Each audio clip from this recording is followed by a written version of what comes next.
Kita TNI selalu dituduh bahwa kita mau jadi diktator. Prabowo heran TNI selalu dituduh mau jadi diktator, ungkap hasil survei.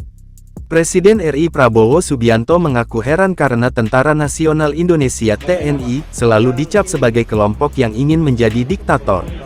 Padahal, menurut dia, banyak tentara di dunia ini yang rela mundur dari dunia politik dan kekuasaan. Kita TNI selalu dituduh bahwa kita mau jadi diktator. Selalu dituduh. Padahal saya ingatkan ke banyak tokoh-tokoh situ. Coba buka sejarah dunia, ya. Tunjukkan contoh di mana ada sebuah tentara yang mundur dari politik, dari kekuasaan. Kita mundur dengan rela. Prabowo pun mengeklaim bahwa reformasi yang terjadi di Indonesia selepas masa Orde Baru juga dapat sukses karena keterlibatan tokoh-tokoh militer. Yang mensukseskan reformasi itu adalah tokoh-tokoh TNI dan Polri. ABRI.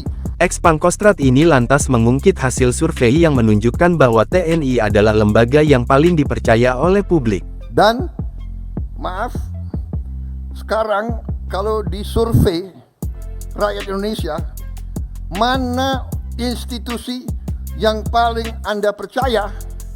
Tanya rakyat, yang teratas adalah TNI, tentara.